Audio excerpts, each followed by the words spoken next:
স্যারের এখন প্রক্রিয়াতে যেসব অসুবিধা দেখা দিচ্ছে এর ব্যাপারে কিন্তু আমরা প্রথম থেকে বলে এসেছি, কারণ স্যার বলে কোনো জিনিসই নেই।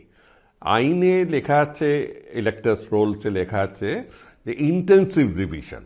এই স্পেশাল জিনিসটি এই ইলেকশন কমিশনের মাথা থেকে বার করেছে কম্পিউটার যুগের সাথে তাল রাখার জন্যে এবং অন্যান্য তাদের অন্য কোনো ব্যাপারে নিয়ে বোধহয় নাগরিকত্ব ইত্যাদি আনার জন্যে।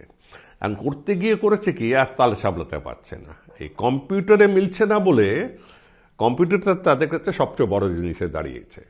দেখুন, আইনে, ইলেকশন আইনে বলা আছে যে প্রতিটি ভোটারকে বছরের একবার, মানে ইন্টেন্সিভ রিভিশনের সময় একবার তাকে একটা নোটিশ দিতে হবে। নোটিশটা হলো ফর্ম 4, 4 নম্বর ফর্মে, ওয়েবসাইটে দেখে নেবেন। সেখানে বলা হচ্ছে, মহাশয় বা মহাশয়া, আপনার নামে আমরা এই ভুল পেয়েছি বা আপনার নাম এই আছে। তা না করে পুরো জিনিসটাকে উল্টে দেওয়া হয়েছে। উল্টে বলা হচ্ছে যে আমি তোমাকে একটা এনুমারেশন ফর্ম দিলাম, তাতে এক গাদা ডিটেল আছে, এবার 2002-এ তোমার নামের সাথে মিলছে কিনা তুমি বলো।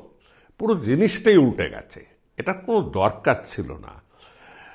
ইন্টেন্সিভ রিভিশন করে মৃত লোকদের, ভুয়ো লোকদের, যারা চলে গেছে তাদের নাম বাদ দেওয়া যায়। আমরা আগেও করেছি তো, সব কটা ইলেকশনে তো এরমভাবেই চলেছে। একটু জল মেশানো থাকে রোলে, কারণ পারফেক্ট করা যায় না, কিন্তু সেই রোলেই তো নরেন্দ্র মোদী জিতেছেন, মমতা ব্যানার্জি জিতেছেন, তার আগের পরে তারা সবাই জিতেছে। এই যে লাস্ট রোলে যে জিতেছে, তার মানে সব ইনভ্যালিড। এই গণেশ কুমার আসার আগে যেসব রোল হয়েছে সব ইনভ্যালিড। ওর কম্পিউটারে কেন একটা ডিটেল খুঁজে পাওয়া যাচ্ছে না বলে সে লেফটেন্যান্ট কর্নেল হোক, আর সে প্রফেসর হোক, আর ভাইস চ্যান্সেলর হোক, কোনো কিছু না দেখে তাকে এক বলছে হাজির হও। এই কী রে বাবা, আমার কাছে হাজির হও। এই হাজির হও জিনিসটা কিন্তু ইলেকশন কমিশনে আগে ছিল না।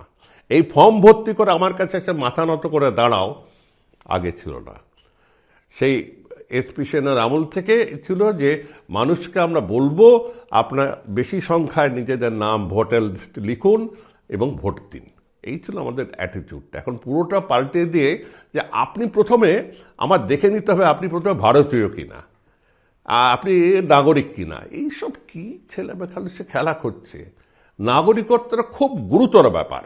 নাগরিকত্বটা ঢুক করে ওরম করে দেওয়া যায় না। নাগরিকত্ব এবং যারা যারা অন্যায়ভাবে রয়েছে ভারতবর্ষে তাদের খুঁজে বার করতে গেলে আরও অনেক বেশি স্কিলের দরকার, অনেক বেশি প্রিপারেশনের দরকার। সেটা একটা আলাদা এক্সারসাইজ। আমি কখনোই বলছি না যে নাগরিক না যারা তাদেরকে ঢোকাতে, কিন্তু সেটার সাথে এটা গুলিয়ে গণ্ডগোলটা করে ফেলেছে, আর কিছুই না। আমাদের সবার ভোগান্তি তার জন্যে। এবিপি আনন্দ, এগিয়ে থাকে, এগিয়ে রাখে।